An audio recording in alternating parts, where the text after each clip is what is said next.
వంశానం తండ్రి వైపుకి మరియు మద్వంశానం నా యొక్క వంశం నుంచి నరకాదుత్తీర్య అనగా నా తరపు నుంచి ఏదైనా పాపాలు జరుగున్నా మా పెద్దవాళ్ళు ఏదైనా పాపాలు చేసున్నా కూడా నరకాదుత్తీర్య నరకాలోకంలో ఎవరైనా ఉంటుంటే వారి యొక్క పాపాలన్నీ కూడా క్షయమైపోయి ఇంతటితో ఈ కన్యాదానం చేసిన ఫలితం వాళ్ళకి వచ్చి వెంటనే అక్షయ పుణ్యలోకాలు ప్రాప్తించాలి అని చెప్పి ఈ కన్యాదానం చేస్తారన్నమాట.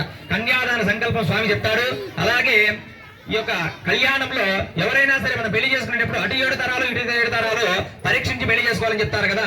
అదే విధంగా రాముల వారు ఏ వంశానికి సంబంధించిన వాడు, ఆయన గోత్రం ఏమిటి, ఆయన ముత్తాత ఎవరు, ఆయన తాత ఎవరు, ఆయన తండ్రి గారు ఎవరు, అలాగే సీతాదేవి యొక్క గోత్రం ఏమిటి, ఆమె ఏ వంశానికి సంబంధించింది, ఆమె ముత్తాత ఎవరు, తాతగారు ఎవరు, ఆమె తండ్రి గారు ఎవరు అని చెప్పేసి సంకల్పంలో వస్తుంది.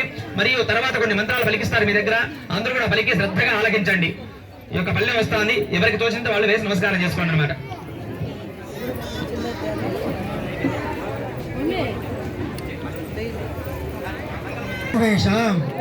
దశ అపరేషాం మతు వంశానాం మాతృ వంశానాం నరకాది లోక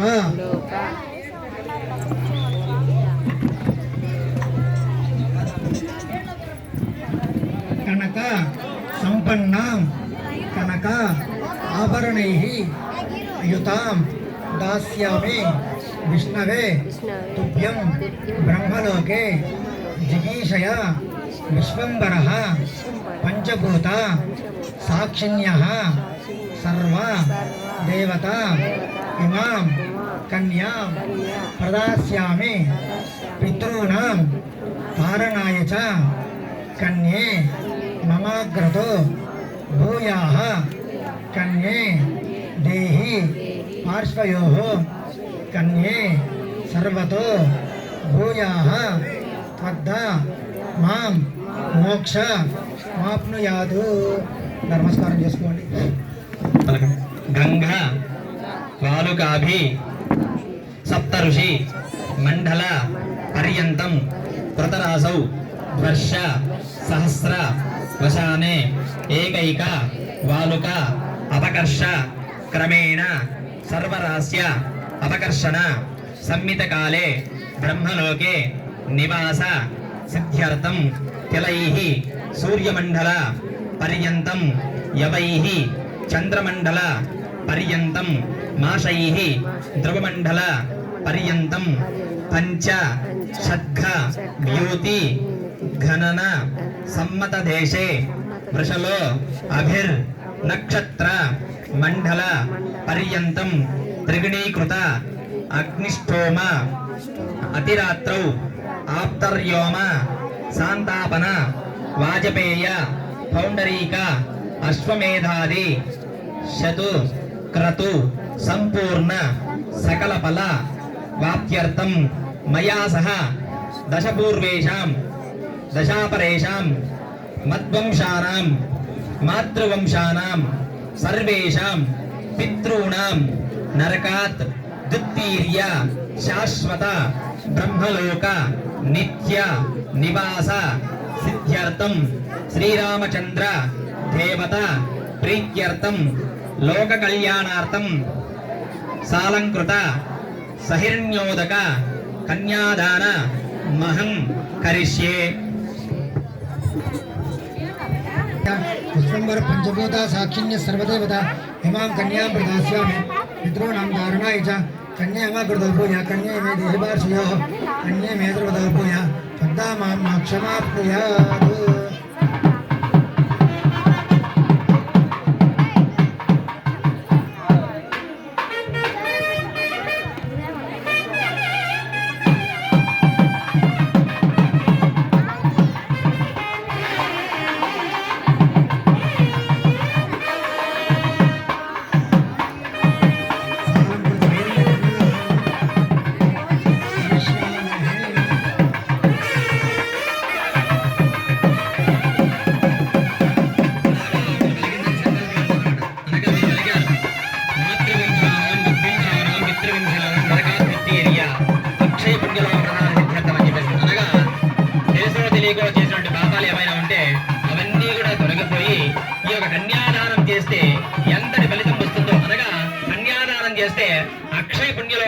ప్రాప్తిస్తాయన్నమాట.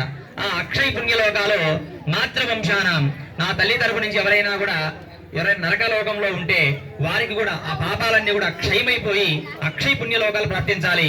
అలాగే పితృవంశానం, నా తండ్రి తరపు నుంచి ఎవరైనా ఉండుంటే వారికి కూడా పాపాలన్నీ కూడా క్షయమైపోయి అంతా కూడా ఈ అక్షయ పుణ్యలోకాలు ప్రాప్తించాలి. మద్వంశానం, రాబోయేటటువంటి నా 10 తరాల వారికైనా సరే ఏదైనా పాపాలు తెలుసో తెలియక చేస్తే అవన్నీ కూడా క్షయమైపోయి శుభ్రంగా అక్షయ పుణ్యలోకాలు ప్రాప్తించాలని చెప్పేసి మీరందరూ కూడా పలకడం జరిగింది అనమాట. అందులో భాగంగా ఇప్పుడు కన్యాదానం చేయడం జరిగింది. అనగా జనకజ మహారాజు, సీతాదేవి యొక్క తండ్రి అయినటువంటి జనకజ మహారాజు స్వామివారి పాదాలు, శ్రీరామచంద్ర వారి పాదాలు కడిగి కన్యాదానం చెప్పడం జరిగింది అనమాట. ధర్మేచ అర్థేచ కామేచ మోక్షేచ త్వయేచ నాతి చరితవ్య నాతి చరామి. ధర్మేచ అర్థేచ కామేచ మోక్షేచ త్వయేష నాతి చరితవ్య నాతి చరామి. ధర్మేచ అర్థేచ కామేచ మోక్షేచ త్వయేష నాతి చరితవ్య నాతి చరామి. సర్వత్ర కన్యాదానం సమర్పయామి. తదంగా జలగలా ఉదయన ముహూర్తకాలే ఆదర్శ్యమానః.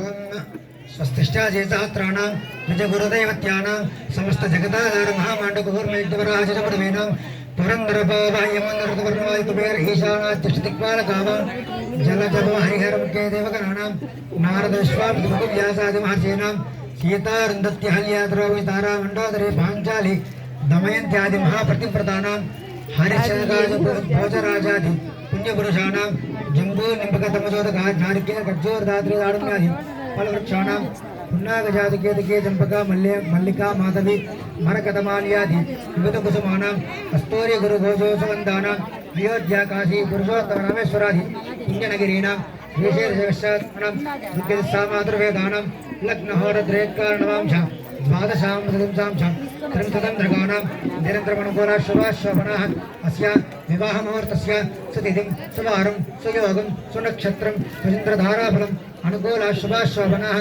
శుభ ఏకాదశస్థాన ఫలదా వరదా సుప్రీదా సుప్రదన్నా వరదా భవంతు సుముహూర్తే సావధాన సుప్నే సావధాన శ్రీ లక్ష్మీనారాయణ ధ్యాన సావధాన. ఓం గట్టిమేళం